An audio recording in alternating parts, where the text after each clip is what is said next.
매듭 통과 담당하신 김정훈 강사입니다. 박수 한번. 정확하게 9분 50초 만에 끝내도록 하겠습니다. 먼저 아직 도착 안 하는 대원들이 있는 것 도착 안 하는 사람 좀 이따가 제가 리바이벌 할게요. 먼저 하강기를 왜 확보를 해놨느냐 이걸 가지고 이제 생각을 좀 많이 해봤습니다. 이제 예를 들자면 지금 상황은 다리에서 구조자를 밑으로 우리가 하강을 시켜주는 상황이고, 이제 또 다른 상황이라면 수직 상황이라면 등반자가 올라갔는데 다운을 시켜줘야 되는데, 등반자가 올라가서 다운을 하다가 낙석으로 인해서 로프에 손상이 온 겁니다. 이 심까지 다 일어나가지고 도저히 그대로 내려줬다가는 이거 언제 떨어질지 모르는 그런 상황이다 라는 상황에서, 그러면 자기 확보를 하고 있으면 그 상황에서 내려주기는 어렵잖아요. 그러면 그걸 매듭을 짓고 매듭을 통과를 시켜야 되는데, 그러려면 이제 자기 탈출해서 확보점을 잡고 내려주는 상황이다 라고 이제 가정을 해서, 그래서 이제 구조자를 확보기를 가지고 내려주는 상황이나 등반자를 하강을 시키다가 이제 그런 상황이 발생됐을 때 하강기가 이렇게 되어 있는 상황입니다. 그래서 대부분 대원들이 팔자보다는 우리가 튜브를 쓰라고 이야기를 하는데, 튜브를 쓰니까 이게 자동 확보가 이렇게 돼버리더라고요. 그래서 교육상이니까 일단 팔자를 이렇게 설치를 해놨습니다. 제가 이제 일단 고정된 로프를 풀겠습니다. 그거 매달리진 않았죠? 달리면 안 되는 거야 원래. 자, 이렇게 이제 하강을 시키다가 로프에 손상이 왔습니다.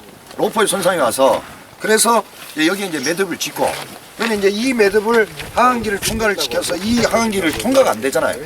통과가 안 되기 때문에 이 하강기를 해체를 해서 매듭을 다시 통과를 시키고 다시 하강기를 설치를 하는데, 아까 티롤리안 브릿지에서 우리가 라듐 릴리즈 시스템을 이렇게 히치를 했던 것처럼 그걸 이용을 해서 매듭을 하강기를 해체하고 통과를 시키는 방법입니다. 자, 이제 1분 지났습니다. 자, 그러면 매듭이 하강기 쪽 가까이 붙는데 너무 가까이 붙어버리면 이 하강기 해체하기 어렵겠죠. 그래서 길이가 한 15cm 정도, 주먹 큰 사람은 한 주먹 정도 되는 데까지 접근을 시킵니다. 자, 이렇게 근접을 시킨 상태에서 모세 매듭으로 고정을 해줍니다.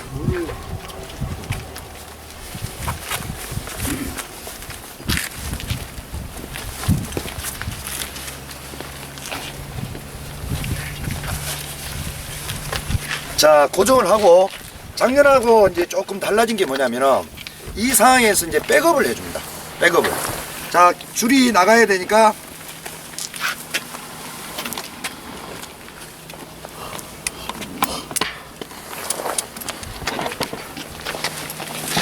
자, 어느 정도 여유를 갖고 자, 백업을 해줬습니다. 그리고 라듐 릴리즈 히치 시스템을 이용해서, 근데 여기에서 이제 포인트가 뭐냐면 같은 확보점이 아니라 다른 확보점에다가 라듐 릴리즈 시스템을 설치를 합니다. 그리고 이제 주의할 사항은 라듐 릴리즈 히치를 설치를 할 때는 고립팔자 되어 있는 부분이 로프 가는 방향으로 이렇게 돼야 여기에서 조절을 해줄 수가 있습니다. 만약에 반대로 되면 이렇게 따라가면서 해야 되는 그런 상황이 됩니다.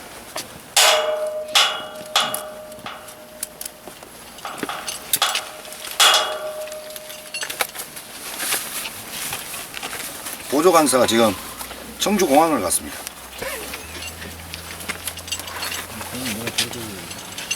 공장이? 보조공사를 써도 일찍 사람을 선택을 해서 그래.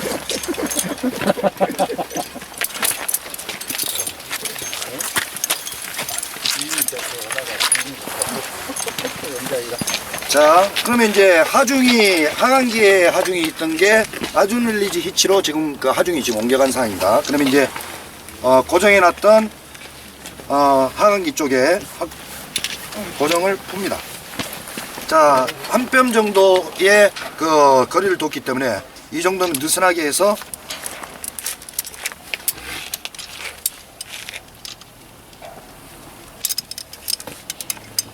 자, 통과를 시키고요.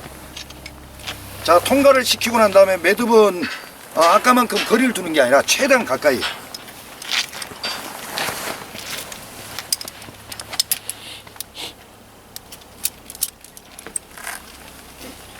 자, 근데 이제 여기에서 작년에 이제 교육을 하면서 헷갈렸던 게, 이렇게 해놓고 먼저 이것부터 풀려고 합니다.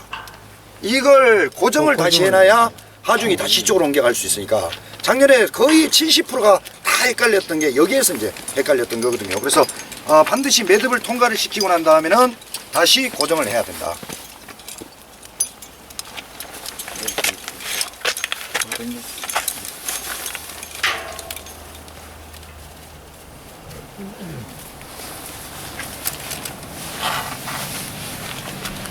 자, 나둠 리리지 히치를 이제 풀어줍니다.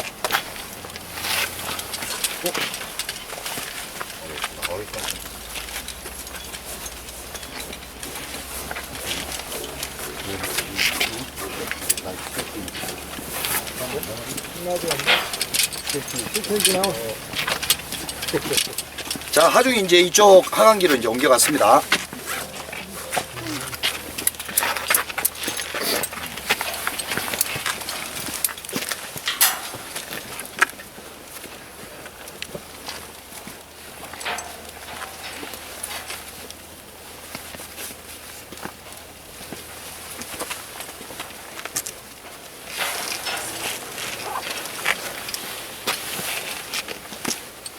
자, 부르기 전에 백업되어 있는 걸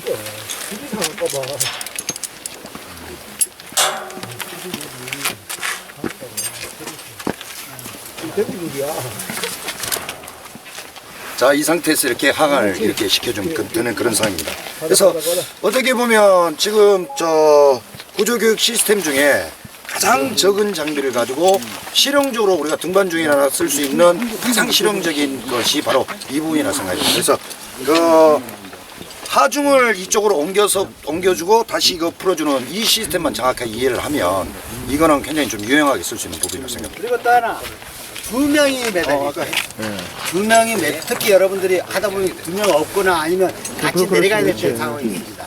그런데 여러분들이 있는 장비로 할 때 특히 우리가 습관적으로 하는 게 하강객이랑 한 줄 매달아요. 그럼 제동하기가 실제로 두 사람이 매달리면 진짜 힘들어요. 그래서 저번에도 얘기하듯이 이 하강기를 하나로 하는 게 아니라 좀 수직구조에서 쓰는 방식 쓰시면 방식 그대로 그와 똑같습니다. 네. 두 명이 될 때는 또 틀려요. 두 명일 때는 이걸 좀 길게 해주세요. 하강기 위치를 어차피 또 그 민트 위치를 또 써야 되기 때문에 그렇잖아. 여기 같이 한 곳에 할 수 없어요. 그래서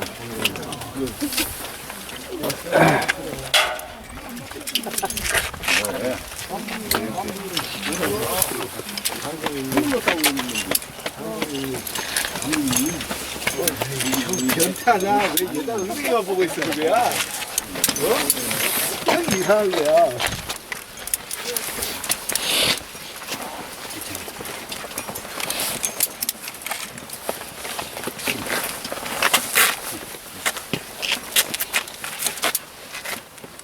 바로 이런 식으로 하면 분명히 우리가 잡아주고 세 명이 당겨요. 세 명이 당겨요. 세 명이 당겨요. 이렇게 하면 쉽게 다 당겨. 대구줄이야 대구줄. 이해가 있습니까? 그래서 우리가 수직구조 할 때 보면 실제 왜 여기를 높이를 했냐면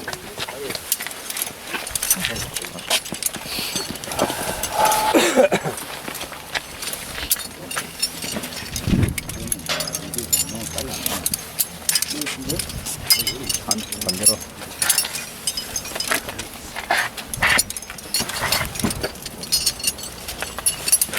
딱이요. 자, 이렇게 하면 실제적으로 제동하기 쉬워요. 두 명이 있을 때는 대구줄이야. 고정하면 이런 식으로 해서 고정하고 풀기가 쉬워서 왜 그 외국에서는 이런 장비를 쓰냐면 이런 것 때문이다. 제동하기 컨트롤하기 쉽고 단순하면서 빨리 할 수 있게. 그리고 또 하나 여러분들 장비 중에서 ID 있죠. ID, AD 이런 종류 장비 같은 건 보통 270, 300kg, 275kg까지는 이게 컨트롤하기 가능합니다. 다음 그리는 어떻습니까? 파손되죠. 파손됩니다. 그리고 또 하나는 그 ID 같은 경우는 로프를 잘못 반대로 꼬였으면 거기 이빨에서 자동으로 그냥 록 장치가 돼요. 그리고 혹시나 실수를 해서 더 세게 당기면 잘못해서 정지시켜서 갑자기 순간적으로 당길 수가 있잖아요. 그러면 자체 여기에 이게 풀리면서 자동으로 록돼. 그런 안전장치가 포함되어 있기 때문에 그런 것도 참고해서 쓰시면 한 가지만 더 말씀을 드리면요. 좀 전에 강민 이사님이 썼던 아까 팔자감기와 썼죠. 그거는 알프스에 있는 구조대원들이 다 그렇게 쓰세요. 2사람 이상의 하중이 걸렸을 때. 그러니까 한 사람을 할 때는 팔자감기나 튜버감기나 한 사람을 갖다 할 때는 상관이 없어요. 근데 2사람 이상을 들어가는 구조하강기는 확보기는 전부 다 뭐가 있냐면 꺾어짐이 더 많아요. 그 마찰 개수가 더 많아지게끔 만들어진 거예요. 그만큼 속도를 조절할 수 있게끔. 그래서 그렇게 이해를 하시면 될 거예요. 그리고 아까 이제 그 매듭을 15cm 정도까지 가까이 붙이라고 한 이유가 여기에서 매듭을 짓고 고정을 해서 풀어갖고 넘기면 될 텐데 굳이 붙이는 이유가 뭐냐면 이 정도 긴 상태 같으면 나중에 넘겼을 때 더 늘어나니까 장비 회수할 수가 없겠죠. 부르지 매듭이 저쪽 딸려가버려. 그래서 15cm까지 가까이 붙이고 너무 가까이 붙어버리면 하강기 해체하기 어려우니까. 그래서 여기에 포인트는 뭐냐면 확보점을 리듬을 쓸 때는 같은 곳에다가 확보점을 쓰는 게 아니라 확보점 다른 걸 하나 설치를 해서 그렇게 옮겨줘야 됩니다. 이게 포인트입니다. 예. 예.